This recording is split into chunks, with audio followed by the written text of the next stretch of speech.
valori della vita. Ecco un'altra pillolina in presa diretta da Nicoletta. C'erano una volta 3 anziani, compagni di scuola, che si ritrovarono dopo molto tempo. Ognuno cominciò a raccontare la propria vita. Uno era diventato un importante uomo d'affari, un altro un eminente studioso e il terzo un giardiniere. Conversando intorno ad un bicchiere di buon vino, i 3 uomini si scambiavano le impressioni sulla vita, che scorreva sempre più rapida. Arrivarono alla conclusione che ogni giorno era un dono prezioso che ricevevano. E arrivarono anche ad una decisione un po' bizzarra. Impegniamoci a realizzare domani il desiderio più intenso che portiamo dentro. Ognuno confidò il proprio desiderio per l'indomani. Il politico disse: io voglio usare il mio prezioso servizio da tè di porcellana cinese e il mio magnifico cavallo per galoppare nella mia tenuta. Lo studioso disse: io mi procurerò una tazza di cioccolata profumata, che fame, non ho ancora fatto colazione, e un libro antico, pregiato, da leggere seduto nella mia biblioteca. Il giardiniere disse: io domani vorrei godermi una bella giornata di sole, ascoltando un ruscello d'acqua gorgogliante, gli uccellini che cantano in cielo e sugli alberi, questi ultimi colmi di frutti maturi da gustare. Proprio quella notte un forte terremoto scosse la regione. Quando il politico cercò la sua porcellana la trovò in frantumi. Il suo prezioso cavallo era sotto le macerie ed era morto sotto il muro della scuderia che era crollato. Lo studioso non riuscì a bere la cioccolata né a leggere, perché nella sua casa non c'era più una tazza rimasta intatta. La biblioteca era incendiata e tutti i suoi libri erano perduti. Il giardiniere poté godere del sole che scaldava il suo giardino, bere l'acqua fresca del ruscello, e anche se il deposito degli attrezzi era stato distrutto dal terremoto, gli alberi erano ancora in piedi, colmi di frutti, e anche gli uccellini cantavano come gli altri giorni. La morale è abbastanza strong per un mondo materialista in cui siamo immersi. Non accumulare ricchezza in questo mondo. I tagli, la ruggine distruggono ogni cosa, i ladri vengono e portano via. Accumula piuttosto la ricchezza che va al di là della materialità. Dove sono le tue ricchezze c'è anche il tuo cuore.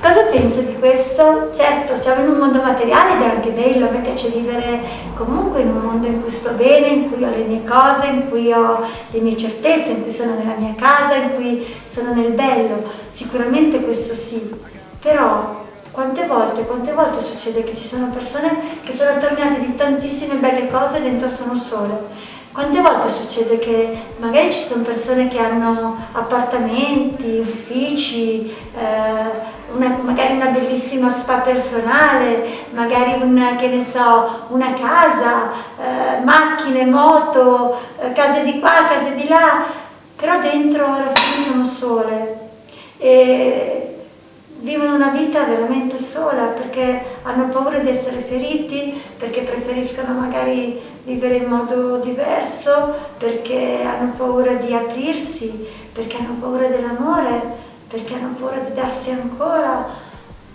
Alla fine, la sera, quando torni a casa, con chi sei? Quali sono gli affetti veri? Quali sono? E quali sono quegli affetti veri che magari avevi un tempo e che puoi riscoprire?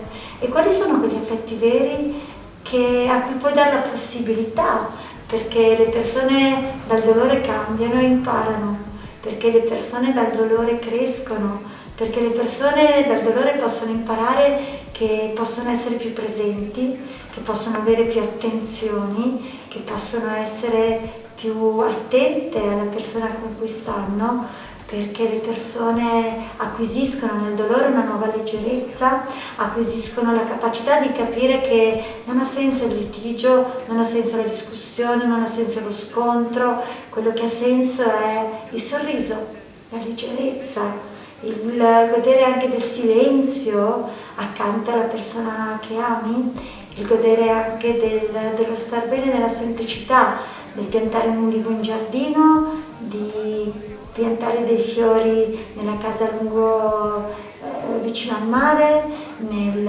dipingere una parete, nel montare un mobile, nel cercare in un magazzino una vite. Le piccole cose fanno la differenza se le fai E non sei solo, sei con qualcuno che ami e che hai amato e che puoi imparare ad amare ancora in modo più maturo e diverso. Cosa puoi fare per fare quel passo oltre la rabbia, il dolore, la delusione e la credenza che tanto sono fatto per essere solo? Cosa puoi fare? Cos'è che rimane davvero? Rimane davvero il rapporto, rimane davvero l'amore, rimane davvero il prendersi cura. Rimangono davvero le attenzioni, rimane davvero quel quadro di Klimt che può segnare l'anima, e con l'augurio che tutti voi possiate vivere le emozioni che nessun terremoto può portare via, nessun cataclisma può portare via. Certo, magari la persona può mancare, però i sentimenti sono le cose più importanti e la materia, certo, c'è, è importante viverla bene, solo che se c'è solo materia il cuore diventa chiuso e ci si convince che possa andare bene così, mentre in realtà quando si è soli con se stessi si capisce che non va bene così. Come fare quel passo oltre? Come accogliere le nuove attenzioni che una persona che ha capito può dare? A te la risposta, col cuore, e so che sai capire. Ciao, ciao ciao. I like the way you work it, no diggity, I got a bad